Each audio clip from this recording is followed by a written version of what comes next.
Shivkranti TV news अन्याय अत्याचार बेकायदेशीर कृत्य करणाऱ्या विरुद्ध शोषित पीडित न्याय देणारा एकच आवाज। शिवक्रांती टीव्ही दिनबंधू न्यूज संपादक सत्यशोधक शंकरराव लिंगे 73 87 37 78 0।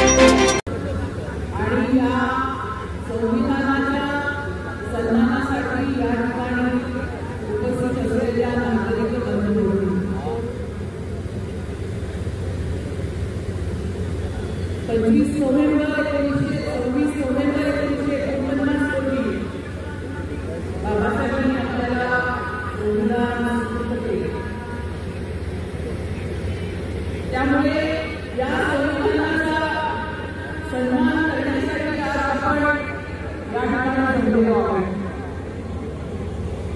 भारतीय समाजामध्ये हजारो वर्ष कोट्यवधी बहुजन जनतेला मनुस्मृतीच्या बंधनामध्ये गुलामीमध्ये ठेवलेलं होतं आणि त्यातून मुक्त होण्याचा मार्ग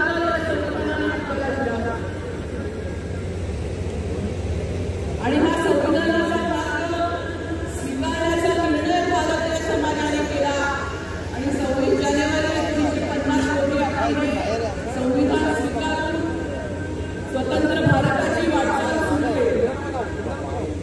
बाबासाहेबांनी बुद्ध आणि धर्म या त्यांच्या पुस्तकामध्ये असं म्हटलेलं आहे की कुठल्याही समाजामध्ये 3 पर्याय असतात। कुठली व्यवस्था स्वीकारायची याबद्दलचे 3 पर्याय असतात। एक पर्याय असतो अराजकाचा, दुसरा पर्याय असतो हुकुमशाहीचा आणि तिसरा पर्याय असतो धर्म आणि त्याच्यासोबत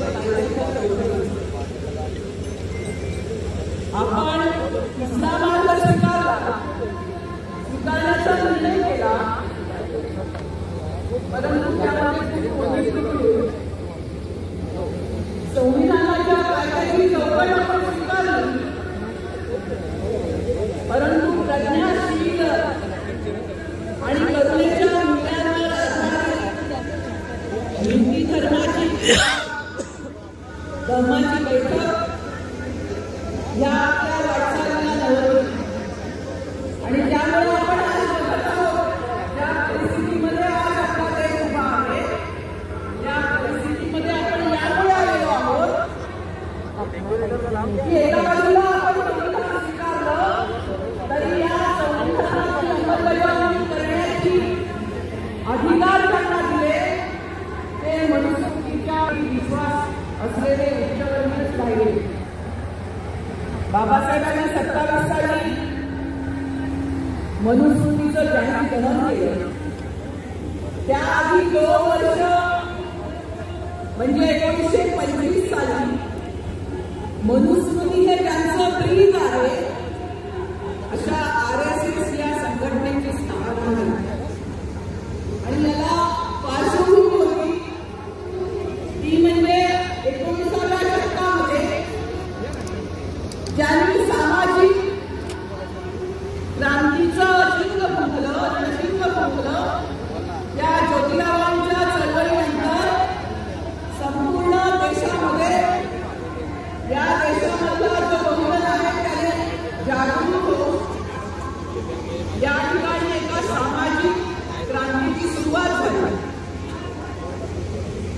बहुजन समाजामध्ये आणि वंचितांमध्ये ही जागृती आणि परिवर्तन झालं, त्यामुळे मनुस्मृतीची व्यवस्था धोक्यात आली आणि या सामाजिक क्रांतीमुळे अस्वस्थ झालेल्या ब्राह्मणांनी 1925 साली RSSची स्थापना केली। स्वतंत्र भारताची वाटचाल सुरू करताना ही RSS काढून कायदे बदलले गेले, परंतु याच्या विरोधामध्ये आपल्या देशाच्या कायदे मंडळामध्ये आवाज उठवला गेला नाही। एकही पक्ष असं नव्हता तिथे। खरं म्हटलं तर कायदे मंडळ बाबासाहेबांनी यासाठी निर्माण केली की जनतेच्या हितावर जर कुठे बाधा येत असेल त्याच्यासाठी सरकारला जाब विचारण्यासाठी म्हणून कायदे मंडळ आहे। परंतु आपण असं करतो की या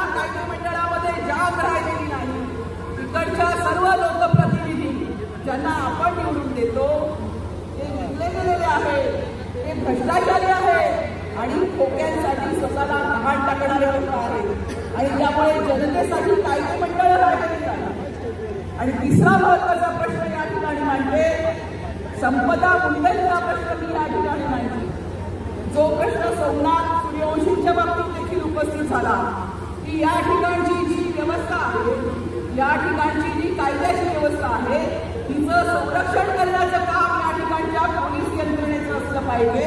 परंतु या ठिकाणची पोलीस यंत्रणा आपल्याला असं दिसतं की गुन्हेगारांना पाठीशी घालण्याचं आणि जे पीडित वंचित आहेत त्यांच्यावरती अन्याय करण्याचं काम करत आहे. संपदा मुंडेंना ज्या प्रकारे सरकारी कामकाजामध्ये ढवळाढवळ करण्यासाठी पोस्टमार्टमचे रिपोर्ट बदलून देण्यासाठी दबाव आणण्यात आला आणि ते केलं नाही म्हणून त्यांचा ज्या प्रकारे हत्या करण्यात आली तो विषय देखील कायद्यावरती आपला जो काही एक विश्वास आजपर्यंत होता तो विश्वास खतम करणारा संविधानाची जी व्यवस्था आहे ती अशा पद्धतीने मोडकळीस आणण्याचं काम या ठिकाणी चालू आहे. मी फक्त या ठिकाणी एकच गोष्ट आपल्याला सांगायला लागते की आपल्याला वाटतं तेवढी ही लढाई सोपी नाही.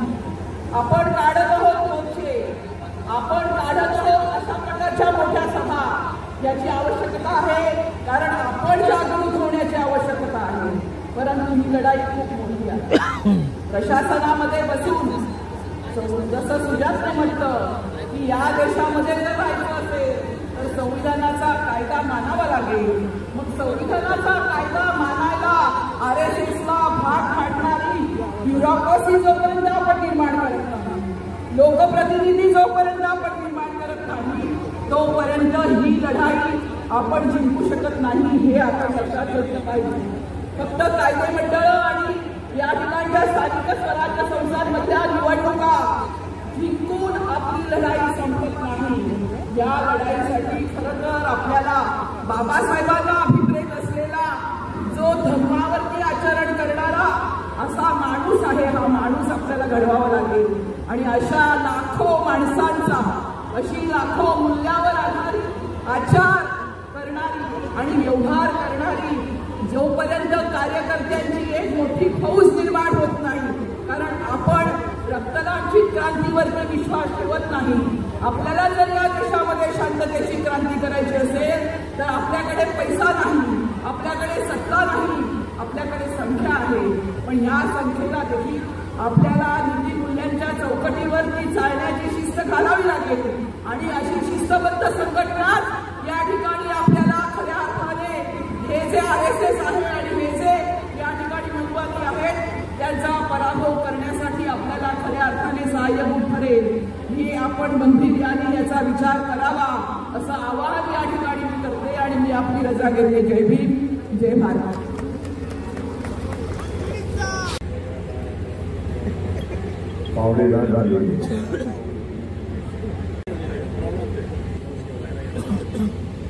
संविधान मानणाऱ्याला पुढे जाऊ देणार सांगू इच्छितो. जेवढा विरोध होईल तेवढा आंबेडकरवादी रस्त्यावरती आणि रस्त्यावरची लढाई केली. आज देशाचं चित्र काय?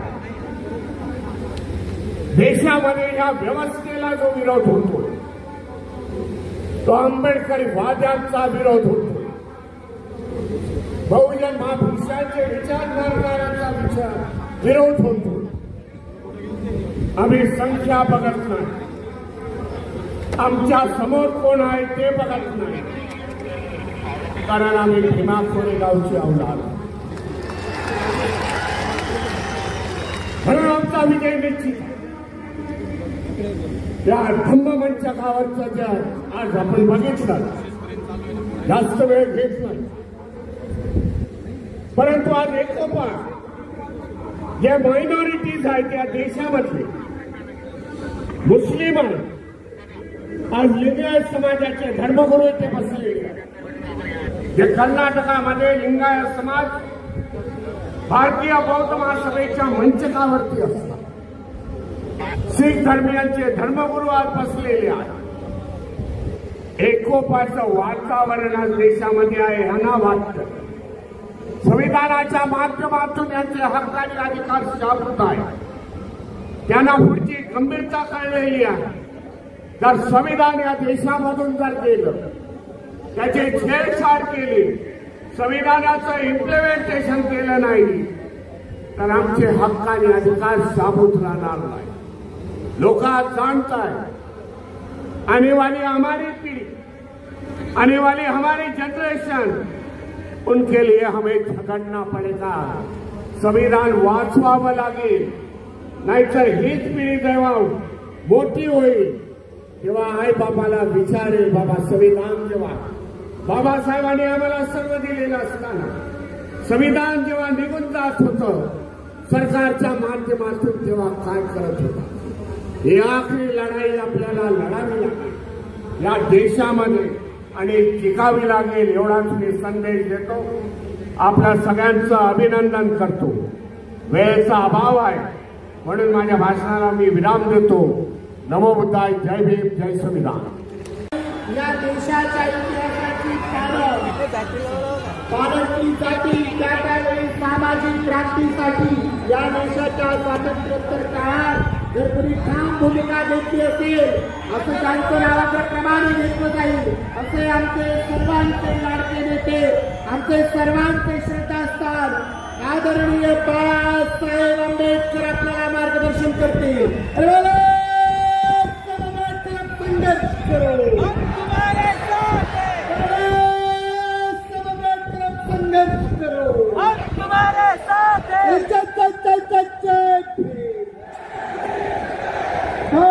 भारतीय संविधानाचा संविधान के सम्मान में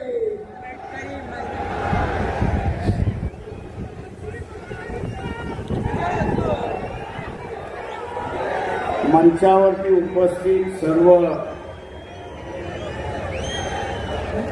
नेतेगण, निमंत्रित उपस्थित बंधूंनो आणि भगिनींनो,